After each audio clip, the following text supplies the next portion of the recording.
अगर आप इंडिया में रहते हैं, बहरे या साउथ एशिया की परवाह करते हैं, तो बांग्लादेश का लेटेस्ट इलेक्शन सिर्फ एक हेडलाइन नहीं है।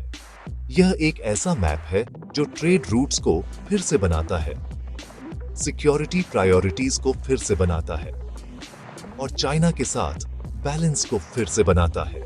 यहाँ है इम्पैक्ट। जल्दी से, बांग्लादेश इंडिया के लिए नॉर्थ ईस्ट का पुल है।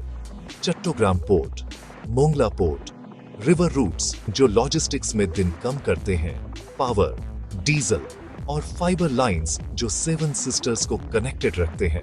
सोचिए, जब ढाका स्टेबल और फ्रेंडली होता है तो ट्रक्स तेजी से चलते हैं, शिप्स कम कतार में लगते हैं और गुवाहाटी से सिलचर तक की फैक्ट्रियां इसे अपनी कॉस्ट्स में महसूस करती हैं। इंडिया की नंबर 1 प्रायोरिटी स्टेबिलिटी। ढाका में एक ऐसी सरकार जो लाइट्स ऑन रखे और बॉर्डर्स शांत रखे। अगर नई लीडरशिप मौजूदा पार्टनरशिप पर ज्यादा ध्यान देती है, ज्यादा transit permits, smoother customs, inland waterways के लिए तेज ट्रैक, तो आपको नॉर्थ ईस्ट में चीजें सस्ती मिलेंगी, डिजास्टर रिस्पॉन्स जल्दी होगा और ग्रिड की रिलायबिलिटी बेहतर होगी। लेकिन एक दूसरी स्टोरी लाइन भी है, चाइना। बीजिंग के पास पैसा है, स्पीड है और एक प्लेबुक है। Ports, power, bridges, special zones. अगर ढाका उस पर ज्यादा झुकता है तो इंडिया की नेबरहुड फर्स्ट पॉलिसी टेस्ट होती है। इसलिए नहीं कि कून ऑपरेशन बुरा है, बल्कि इसलिए कि डिपेंडेंस डिसीजंस को झुका सकती है। एक्सेस, टैरिफ्स, यहां तक कि सिक्योरिटी प्रोटोकॉल भी। तो इंडिया के लिए क्या बदलता है? 3 एरियाज। 1, कनेक्टिविटी। चट्टोग्राम को पूरी कैपेसिटी पर यूज करना, मोंगला को पूरी कैपेसिटी पर यूज करना, कोस्टल शिपिंग को बढ़ाना, अखौरा अगरतला जैसी रेल लिंक्स को पूरा करना, मेघना ब्रह्मपुत्र कॉरिडोर पर रिवराइन रूट्स को बढ़ावा देना ताकि नॉर्थ ईस्ट सिलीगुड़ी बॉटलनेक कम बंधक रहे। 2, सिक्योरिटी। स्मगलिंग, ट्रैफिकिंग और इन्फिल्ट्रेशन इलेक्शन के ब्रेक नहीं लेते।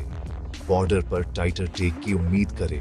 Smart fencing, night surveillance, joint petrol calendar और ज्यादा इंटेल शेयरिंग। बांग्लादेश में माइनॉरिटी सेफ्टी और कम्युनल फ्लेयर अप इंडिया के अंदर फैल सकते हैं।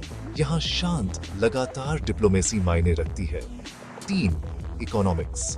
एक गहरा ट्रेड पैक्ट, इसे सी पियर लाइट कह सकते हैं, टेक्सटाइल्स, फार्मा, प्लास्टिक्स और आईटी सर्विसेज पर कम टैरिफ्स को लॉक कर सकता है।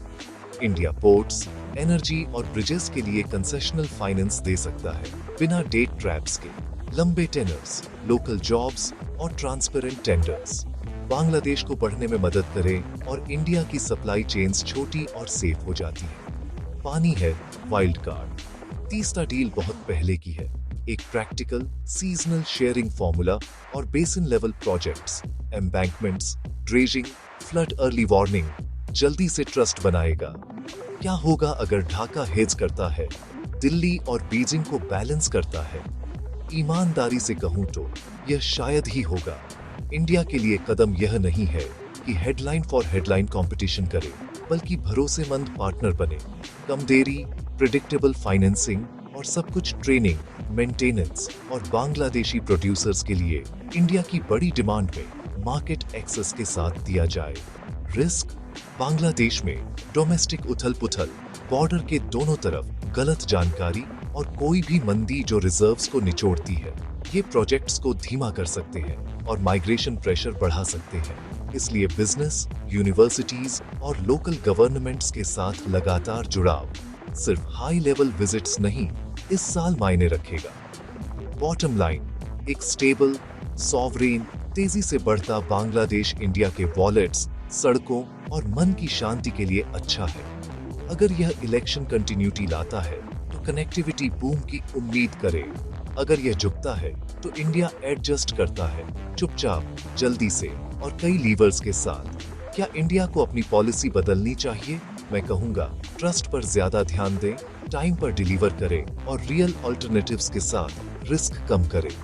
आपकी राय, इंडिया को अब कौन सा एक कदम उठाना चाहिए? कमेंट्स में बताएं।